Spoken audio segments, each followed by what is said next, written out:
whether you like the last movie or you hate it, that last trailer was pretty amazing. Yeah, it was so creepy, and it left a lot of things unknown.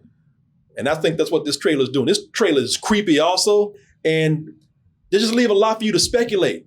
All the things we're talking about, we don't know if that's going to be in the movie, but they're putting all these things out there to make you think about it, and that makes you want to see the movie in a way. At least makes me want to see the movie. Double Toast is going to be doing a little tour.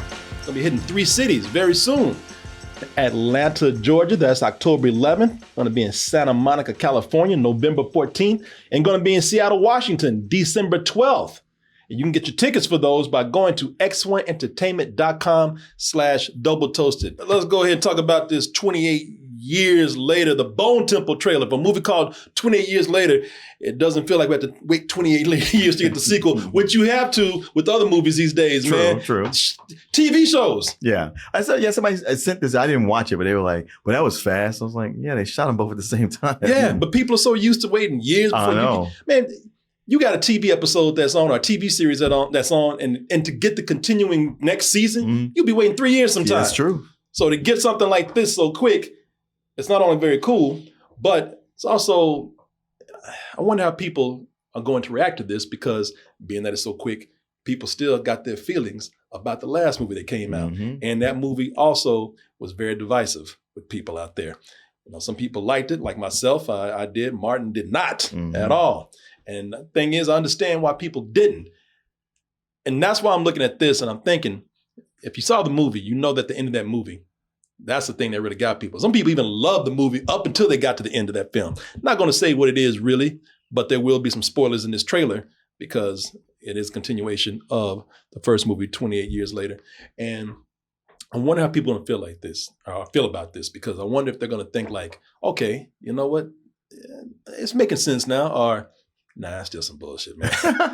Nah, you ain't no, hell no. It's still stupid. So let's take a look at this trailer for 28 years later, The Bone Temple, and you see that they're continuing some of the storylines that we saw in the first, and we'll see if that makes a difference for some people, like my man over here. Yeah, let's see. You ready?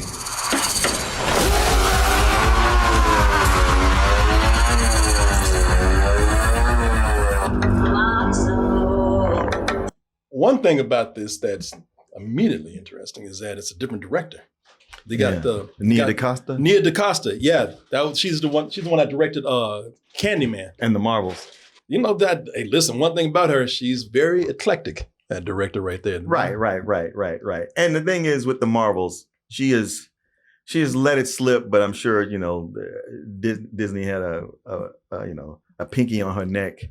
So she's just been able to say like, yeah, it wasn't really the movie I pitched, and it's not what I was trying to make, but I can't really. Exactly.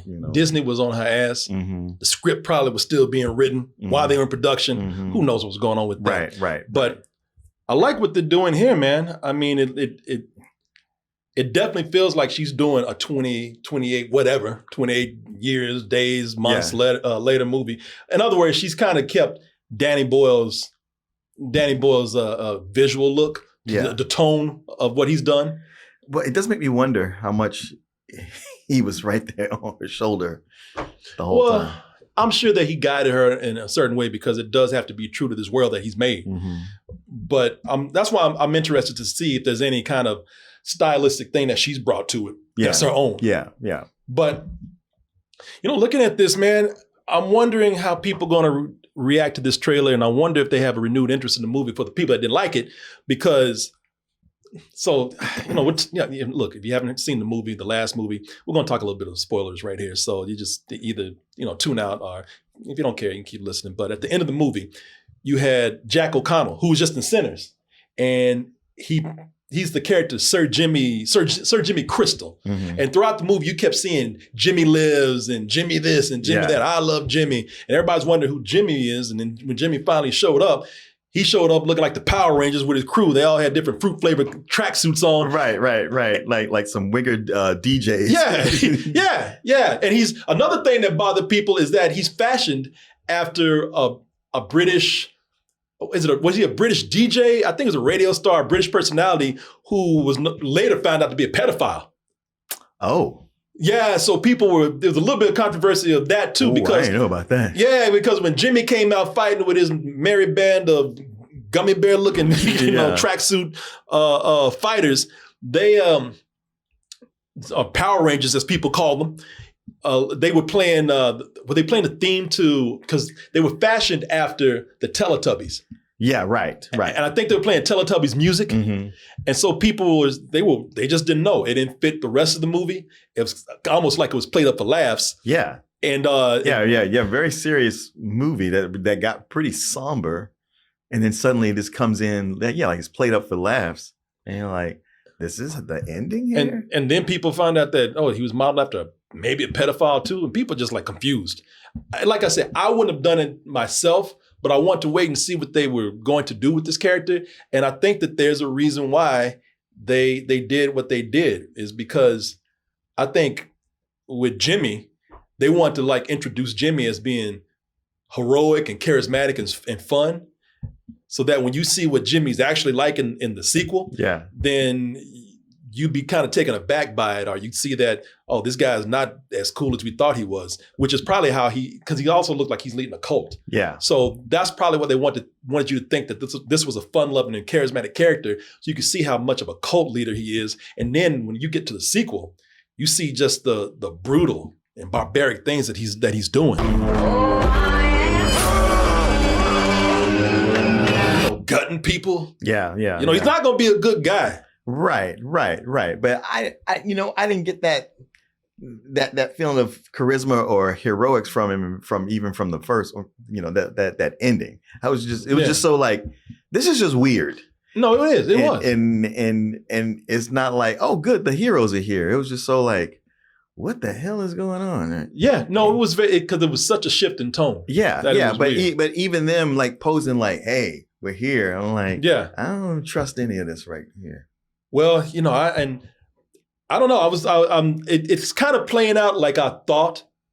I thought Jimmy was going to be bad news when he showed up, because of the way he introduced himself to the kid. Yeah, like, hey, come with us, and that's just, this dude's a cult leader, man. He's going to be like he's going to be the character where, the humans are much worse than the zombies or the infected in this world. Mm-hmm. A lot of people also didn't like the turn that the infected took, the way they evolved or whatever, because I love the character of Samson. Well, I'm glad to see him return. Samson's because if you remember in the first movie, the infected they've evolved to have tribes. Right. And societies. Yeah. And Samson's one of the leaders. Mm-hmm. Some of them have grown to be, almost superhuman in a way. I'm glad to see that Samson's back, because it seems like, and that is why I'm really happy to see that Ralph Fiennes has returned. I love that character of Dr. Ian Kelson.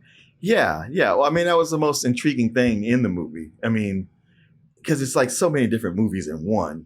And we spent all that time with Craven, only for that to kind of fizzle. You talking about, what's his name? Aaron Taylor Johnson. Yeah, only for that to kind of fizzle and like drop off the face of the earth. But when we get to Ralph Fiennes and his character, it's like, all right, this is interesting now. Some of the stuff that he does, I found questionable in a way that the movie didn't seem to want to call him on, but okay. But this, like a lot of this, the only thing he set up with his boneyard, bone towers, and with Samson, the relationship with Samson, I was like, all right, this is interesting enough to mine this.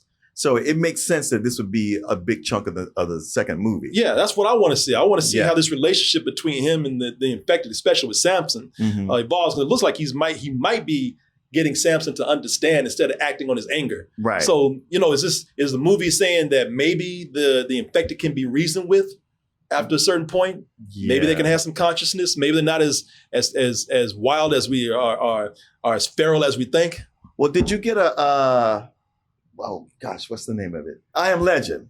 That whole thing where it ends with it's like you're trying to kill these creatures, but they're actually the next evolution of man. Yeah, that could be something here. Yeah, because that's the impression I was starting to get. It could be, except for that they're on an island, And so it's just on that island that these creatures exist now. Yeah. You know, so Yeah, but just instead of trying to kill them, we gotta just learn to live with them. yeah. Well, the people on the island are, you know, they're quarantined. Yeah. So maybe they do have to learn how to live with them in a way. Mhm. So, you know, we're saying all these things, and I think that is the strength of this trailer. Listen, whether you like the last movie or you hate it, that last trailer was pretty amazing. Yeah, It was so creepy, and Yeah. it left a lot of things unknown. And I think that's what this trailer is doing. This trailer is creepy also. It's got some eerie images in it, and they just leave a lot for you to speculate. You know, all the things we're talking about, we don't know if that's going to be in the movie, but you know, they're putting all these things out there to make you think about it, and that makes you want to see the movie in a way. At least makes me want to see the movie. Well, you know the expression "once bitten, twice shy," Yeah. and that trailer was so good, had everybody hyped up, and the movie itself kind of felt like a betrayal of that trailer. Like there were so many things that were kind of brought up in just images that when they played out weren't as exciting or as good, or it's like, oh, that's kind of flat. Well, again, for people who didn't like it, you know, Yes, which yes, I understand because I actually liked the movie. It lived up to my expectations. Right, you know? right. I'm just speaking from my personal opinion. Yeah, gotcha. So coming around now when they're doing that again, it's like, yeah, I see this imagery, but it's also kind of in and out flashing, not really telling me a lot, just like leaving for me to speculate. But from my experience, my speculations are better than what I get. So it's hard to look at this now and go, ooh, what's this going to be? It's like, well, I'm seeing some stuff, but now I'm more like, I'm a little leery. You got to prove yourself to me to get me on board. I don't know. And again, you're right. It depends on whether you like those characters, because I really like that the Dr. Ian character. And they're introducing some more characters that makes me wondering what this cult is about. Like this chick right here. I think her name is Hamina. And I'm wondering, is she a character that's defected from the cult? Is she a character that did she finally, you know, get out of being brainwashed because she's seen all the crazy stuff that they've done? You know, I don't know. You know, they showed some scenes of her by herself, you know, and you know, and shit like that. You know, what's going on in this movie, man? There's a lot of pieces I want to put together, and I'm not going to be able to until I see the film. Sure. But I get it, man. Like I said, you know, people don't like it. They're like, I know you ain't gonna get me again. Hell no. Damn, what that movie expect a story, and all I saw with dicks everywhere. I don't care about the dicks. Damn zombie dicks. People making a joke 28 inches later. Yeah. Just like zombies giving birth and shit. Yeah. Okay. All right. But yeah, we'll see, man. We'll see. This is something for, I think, just from a technical standpoint. And I understand by not wanting to like be fooled again or bought into this again, you want to be cautious. But I think if you just talk from a technical standpoint of putting trailers together, I think this is a great example of how to put a trailer together. Yeah, sure. You know, it doesn't show too much. Yeah, but it's just well edited. It's the music that they always use fits the trailer so perfect. The image is so perfect. And yeah, I think that if nothing else, they know how to put trailers together for here. And really get, because I've seen some people who even saying what you were saying in the comments. They're like, I like the last movie, man, but damn, they getting me again, man. Man, I don't want to see this again, but they making me want to see it again. So yeah, we'll see. We will see how this works out. And this is when is this coming out? It's coming out pretty soon. Well, not that soon. January 16th. Still gotta wait a while. So it is 28 years later before it comes out. Yeah, everybody's like, man, they turn that around so fast. Like, slow down. Well, again, we're used to things being 3 years down the line. January 16th. Yeah. I had to be here before you know it. Nah, you know what? That's what sequels should be. Yeah. So we'll see. January 16th. We'll see how it is.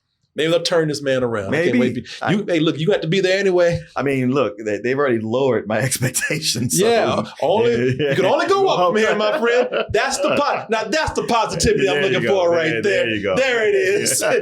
Positive Thomas over here. I knew we'd get to him at some point. Oh, I was about to cut this off. I thought you were too. Oh, shit. I don't think we said goodbye. No, I've been recording some things while not streaming lately. And you know what? This took me back to the days when I was used to record for Spill, and after we were done, and we had nothing else, so we just run out of things to say. I was like, let's cut them off then. Well, would you look at that? You made it to the end of the video. That means you really like us. So just go ahead and press that like button and subscribe while you're at it. And check out our other channels, our social media like Instagram, TikTok, and our Patreon, where we have new stuff coming up all the time. And we'll see you on the next video.